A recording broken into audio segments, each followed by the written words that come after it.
கர்த்தரா இயேசு கிறிஸ்து நாமத்தினாலே உங்களுக்கு என் அன்பின் வாழ்த்துதலை தெரிவித்துக் கொள்கிறேன். கர்த்தர் நம்மளோடு இடைப்படுவாராக. கர்த்தர் நாம ஸ்தோத்திரம். இப்போ எங்கே பார்த்தாலும் ஜனங்களுக்கு நல்லா சம்பாதிக்கிறாங்க, வருமானம் இருக்குது. ஆனாலும் கடனில் பயங்கரமாக மூழ்கிட்டு இருக்கிறாங்க. ஒருத்தர் சொன்னாராம், ஒரு கர்த்தர் ஊழியக்கார் ஒரு சபையில் போய், உங்களுக்கு கடன் யாருன்னா இருந்தால் எனக்கு சொல்லுங்கள், நான் உபாசனை ஜெபம் பண்ண போகிறேன் சொன்னால் 80% 80% பேர் சொல்கிறாங்களாம் கடங்குதுன்றாங்க. அப்போது எங்கே பார்த்தாலும் கடன் அதிகமாகிட்டுது ஜனங்களுக்கு. கடனால் ரொம்ப தொல்லை. சிலர் வியாபாரம் செய்து வியாபாரத்தில் நஷ்டமாயிட்டு கடன் ஆயிடுறாங்க. சிலர் இந்த ரம்மி கேம் மாதிரி அதை மாதிரி ஆடி அதில் நிறைய பேர் ஏமாந்துடுறாங்க. சிலர் கொஞ்சம் இவ்வளோ பணம் கொடுத்தா இத்தனி மடங்கு உங்களுக்கு அதிகமாக கொடுக்கணும் ஏமாத்துறாங்க, அப்படி கொடுத்து கடன் ஆயிடுறாங்க. இந்த மாதிரி பல விதங்களில் கடனில் பட்டு இருக்காங்க. அதனால் இந்த கடனால் என்ன நடக்குதுன்னு சொன்னால், இது ஒரு கடனில் மாட்டிட்டாலும் ரொம்ப கஷ்டம்.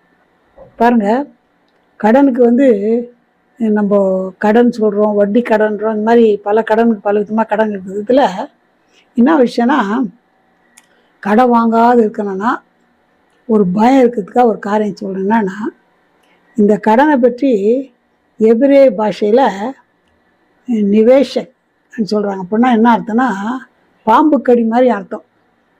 இந்த கடனில் மாட்டிங்கன்னா பாம்பு கடிச்சா ஆளுங்க பழகிதே கஷ்டம், அந்த மாதிரி நிலைமைக்கு ஆயிடுறாங்க. இதனால் நம்ம இப்போ கடன் வாங்கக்கூடாது. அதுவும் கடன் வாங்கினாக்கா என்ன பண்ணோம், வட்டிக்கு வாங்கி வட்டி கட்ட முடியாது போயிடுறாங்க. சிலர் வாங்கிட்டு கடனால் அது என்ன ஆகுதுன்னு பின்னால் யோசிக்கிறது. ஒருத்தர் வீட்டில் கேட்டாங்க, இந்த மாதிரி உங்கள் பிள்ளைக்கு ஃபஸ்ட் பர்த்டே பண்ணலையா? நாங்களாம் பண்ணணும், ரூபாய் இல்லை. அதுக்கு என்ன ரூபாய் இல்லைன்னா நாங்கள் தரோம், 1,00,000 ரூபாய் கொடுக்குறோம். அப்படியா கொடுக்குறீங்களா? என்ன எவ்வளோன்னா, வட்டி எவ்வளோன்னா 10 ரூபாய் வட்டியா? 10 ரூபாய் வட்டி வாங்கி பர்த்டே ஜாம் பண்ணிவிட்டு அது 2 வருஷம் ஆனாலும் வட்டி தான் கட்டுறாங்கன்னா அசல் கட்ட முடியல. பாருங்கள் எவ்வளோ மோசமான ஒரு நிலைமை. அதனால் நம்ம என்ன செய்யணும், இந்த எவ்வளோ பேர் பாவு கட்சா சாவறாங்கன்ற மாதிரி இதில் மாட்டிக்கின்னு தற்கொலை பண்ணி செத்தும் கூட எவ்வளோ பேர் கேள்விப்பட்டுக்கிறோம். அதனால் நம்ம அதிக ஜாக்கிரதையாக்கணும். இது கடன்லேருந்து நம்ம எப்படி மேற்கொள்கிறது, கடன் வாங்காத கடன் இல்லாத எப்படி மேற்கொள்ளணும் சில ஆலோசனை சொன்னால் கண்டிப்பாக அது உங்களுக்கு பிரயோஜனமாக இருக்கணுன்றதுக்காக நான் அது சொல்கிறேன். முதலாவது நம்ம என்ன பண்ணால், எதுக்காக நம்ம செலவு பண்ணோன்னா, நமக்கு எது முக்கியமோ அதுக்கு செலவு பண்ணணும். தேவையில்லாததுக்கெல்லாம் என்ன பண்ணு, கடனாக வாங்கி ஏதோ ஒன்று செய்தணும்னு யோசிக்கவே கூடாது. கடன்னா ஒரு பயம் இருக்கணும். பணம் இருக்குதுன்னா இருக்கிற பணம்லாம் செலவு பண்ணிட்டா கடன் வாங்கிக்கலான்னு யோசிக்கக்கூடாது.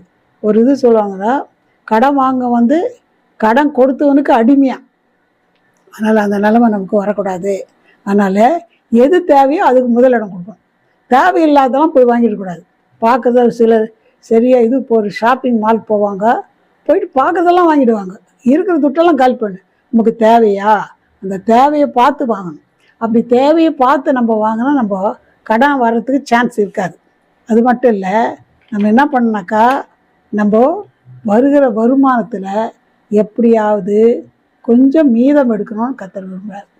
இது நம்ம சொல்கிற கதை இல்லை, பைபிளில் இருக்குது. யோசேப் பற்றி பார்க்கும்போது, யோசேப் ஒரு பெரிய படிப்பாளெலாம் கிடையாது, ஆனால் கர்த்தருடைய மனுஷன். கர்த்தரோடு உள்ள ஐக்கியம் வந்ததுனால கர்த்தர் நல்ல ஆலோசனைலாம் கொடுத்தாரு. அவன் ஜெயிலில் இருந்தான். பிள்ளைங்க அண்ணன் தம்பிக்கு விற்றுட்டாங்க, சும்மா பொறாமையினாலும் விற்றுட்டாங்க. யோசேப்பை தன்னுடைய உடன் பிறந்தவங்களை பொறாமையினாலும் விற்றுட்டாங்க. அப்படி விற்றதுனால அவர் பாவம் போய் என்ன ஜெயிலில் வர வேண்டியதாகிடுச்சு. ஜெயிலில் அதனால வரல, போனாலும் அங்கே கர்த்தர் கூட இருந்ததுனால, கர்த்தர் ஆசீர்வதித்ததுனால என்ன நடந்துச்சுன்னு சொன்னால், அங்கே போயிட்டு கர்த்தர் அவனோட கூட இருந்ததுனால அங்கே அடிமையாக இல்லை, அங்கே ஒரு ஆசீர்வாதமான ஒரு பாத்திரமாக எது செய்தாலும் ஒரு ஆசீர்வாதமாக இருந்தது. அப்படி இருந்தபோது அந்த எஜமாட்டி அவன் மேலே கண்ணை போட்டு பாவம் செய்ய சொல்லி கூப்பிட்டு அவன் வரமாட்டேன்னு சொன்னதுனால என்ன பண்ணான், அப்படியே துணியை பிடிச்சி எழுதாப்பாரு, அவன் துணியை ஷர்ட்டை கட்டி போட்டு போயிட்டான். அதனால் அவன் மேலே தவறாக சும்மாவே பழி சொல்லி ஜெயிலில் போட்டாங்க. அப்படி இருந்தபோது அங்கே வந்தவங்க 2 கர்த்தரோடவே இருந்தான். அதான் முக்கியமான பாயிண்ட். கர்த்தரோடு இருந்தான். யோசேப்போடு கர்த்தர் இருந்தால், கர்த்தர் யோசேப்போடு இருந்தார். அதனால கர்த்தர் எந்த இடத்துலலாம் ஆசீர்வாதம் நடத்தினார். ஆனால் 2 பேர் கனவு கண்டாங்க. 2 பேர் கனவு கர்த்தர் இவன் கத்தோடுறதுனால அதனுடைய அர்த்தமெல்லாம் சொன்னது அப்படியே நிறைவேறுச்சு.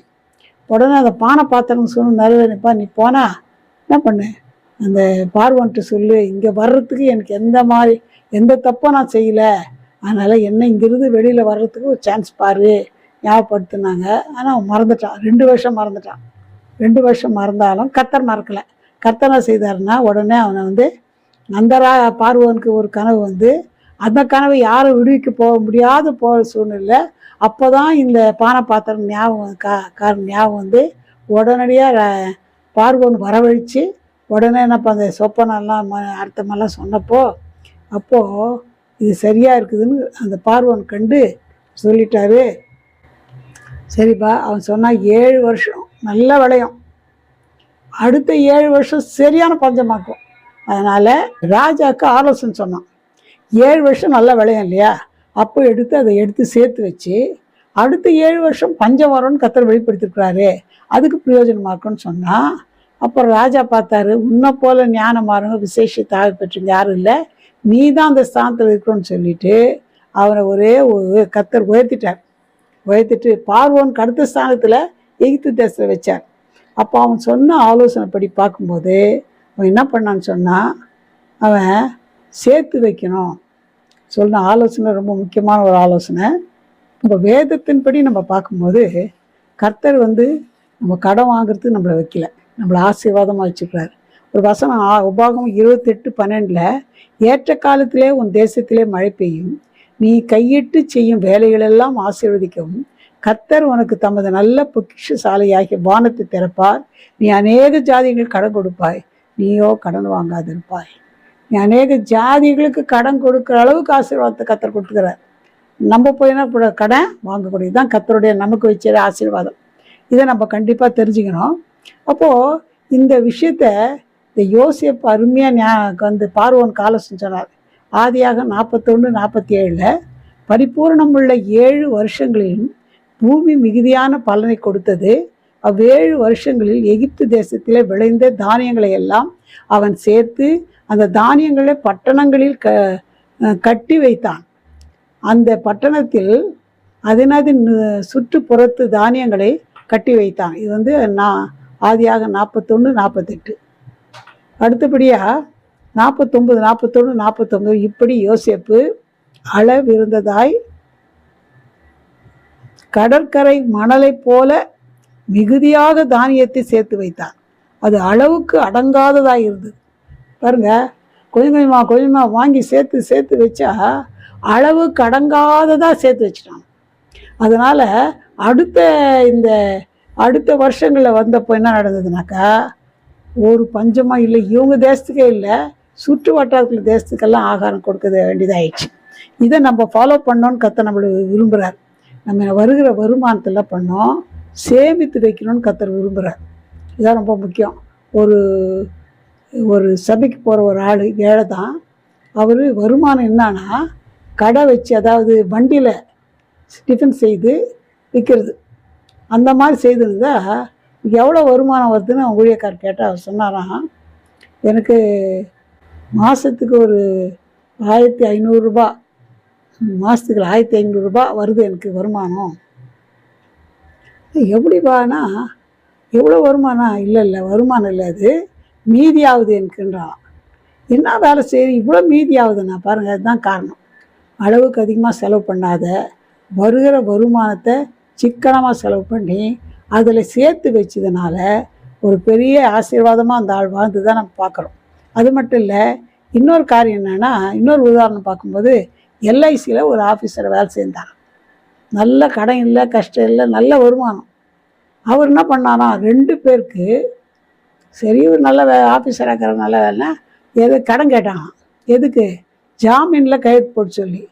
அதில் என்ன ஆகுது, கொடுத்துருவாங்க, கட்டிடுவாங்க. இவர் 2 பேர் போட்டாரா பாருங்கள். இது என்ன நடந்துச்சுன்னா, மாதம் வருகிற வருமானம் இவங்க 2 கடன் கொடுத்தாரு ஜாமீன், அவங்க 2 பேர் கட்டி வருமானமே இல்லை போயிடுச்சான். என் பிள்ளைகளுக்கு மனைவிக்கு கூட என்னால் ஆகாரம் போட முடியாத நிலைமை ஆயிடுச்சேன்னு சொல்லி அழுது அப்படியே செத்தே போயிட்டாராம். பாருங்கள், நம்ம ஜாமீன் போடக்கூடாது, கண்டிப்பாக என்ன செய்யணும்னா, இப்போது வருமானத்தில் கண்டிப்பாக அதிகமான செலவு பண்ணக்கூடாது, வருமானத்தில் சேர்த்து வைக்கணும். அது மட்டும் இல்லை, இன்னொரு காரியம், கண்டிப்பாக ஏதாவது ஒரு வேலை செய்யணும். சிலர் வேலை செய்யாதே ஊர் சுற்றுற ஆண்கள் இருக்கிறாங்க.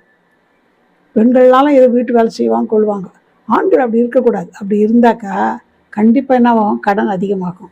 கடன் கண்டிப்பாக அதுக்கு என்ன பரவாயில்ல வாங்கிடலாம், இங்கே வாங்கிடலாம், அங்கே வாங்கிடலாம்னு கடன், வட்டிக்கு கடன் வாங்கி அதை கட்ட முடியாத ஒரு சூழ்நிலை வந்துடுது. ஒரு வசனம் பாருங்க, சகல பிரயாசத்தினாலும் பிரயோஜனம் உண்டு, உதடுகளின் பேச்சோ வறுமை மாத்திரம் தரும். நீதிமொழி 14:23. இப்போ ஏதாவது ஒரு பிரயாசப்பட்டு ஏதாவது ஒரு வேலை செய்தால் கண்டிப்பாக நம்மளுக்கு கடன் வாங்குகிற சான்ஸு இருக்காது. அது ஏதாவது கஷ்டப்பட்டு வேலை செய்து சம்பாரித்து குடும்பத்தை காப்பாற்றணும். அது மட்டும் இல்லை, நம்ம கையில் இருக்கிற வருமானத்தை நம்ம என்ன செய்யணும்னாக்கா, அதை ஒழுங்காக செலவு பண்ணுறது மட்டும் இல்லை, கர்த்தரை நம்பி ஜீவிக்கணும். கர்த்தரை நம்பினா கர்த்தர் கண்டிப்பாக ஆசீர்வாதம். ஒரு வசனம் பாருங்கள், ஏசாயா 26:12. கர்த்தாவே எங்களுக்கு சமாதானத்தை கட்டளையிடுவீர், எங்கள் கிரிகள் எல்லாம் எங்களுக்கு நடத்தி வருகிறீரே. இப்போது இந்த காரியங்கள்லாம் நம்ம செய்யணும். செய்துட்டு அது மட்டும் இல்லை, கர்த்தரை சார்ந்திருக்கணும். இப்போ அவர் என்ன பண்ண, ஆண்டவரே ஞானம் கொடுங்க, நான் எப்படி செலவு பண்ணணும், எப்படி நான் இந்த வருமானத்தில் எப்படி சேர்த்து வைக்கணும் சொல்லிட்டு எனக்கு ஞானம் கொடுங்கன்னா கர்த்தர் ஞானம் கொடுப்பார். கர்த்தர் நம்மோட கூட இருந்து அவரை சார்ந்துக்குன்னா கர்த்தர் அற்புதம் செய்வார். இதுக்கு நானே ஒரு சாட்சி பாருங்கள். நான் கவர்மெண்ட்லேயே வேலை செய்தேன், எவ்வளோ சம்பாதிச்சானா ஒரு நாளும் ஒரே ஒரு சட்ட துணி கூட கடன் வாங்கினதே கிடையாது. கடனே வாங்க மாட்டேன், தேவையே இல்லை. இருக்கிறதே நம்ம சிக்கனமாக செலவு பண்ணும்போது, அதே நேரத்தில் கர்த்தரோட உதவியோடு நம்ம வாழும்போது கர்த்தர் அற்புதம் செய்வார். எங்கள் கல்யாணம் சொல்லுவாங்க, கல்யாணம் பண்ணிப்பார் வீட்டை கட்டிப்பாருன்னுவாங்க. பண்ணாக்கா கல்யாணம் பண்ணாலும் கடன் ஆகும், வீடு கட்டினாலும் கடன் ஆகும், ஒரு பழமொழி. அப்படி இல்லை, நீ கர்த்தரை நம்பி என் கறிகள்லாம் நீங்கள் செய்யுங்கப்பான்னு சொல்லி கஷ்டப்பட்டு சம்பாதிச்சு இப்படி சேர்த்து வச்சு நம்ம வாழும்போது கர்த்தர் அற்புதம் செய்வார். எங்கள் கல்யாணத்துலேயும் கூட கடன் வாங்கவே இல்லை, ஒரு 100 ரூபா கூட கடன் வாங்கலை. கல்யாணம் முடிஞ்சது பணம் மீந்துருச்சு. அதே போல் எங்கள் பொண்ணுக்கு கல்யாணம் பண்ணோம், பொண்ணுக்கு கல்யாணத்துக்கு கூட ஒரு 100 ரூபா கூட கடன் வாங்கலை, நல்லா கிராண்டாக கல்யாணம் பண்ணோம். அதே மாதிரி எங்கள் பையனுக்கு கல்யாணம் பண்ணால் கூட மீந்து போச்ச வழியே கடனே வாங்கலை. உண்மையான உண்மை தான் நடந்தது. கர்த்தரை நம்ம சார்ந்து வாழ்ந்தால் கர்த்தர் நம்மளுக்கு ஆலோசனை கொடுப்பாரு.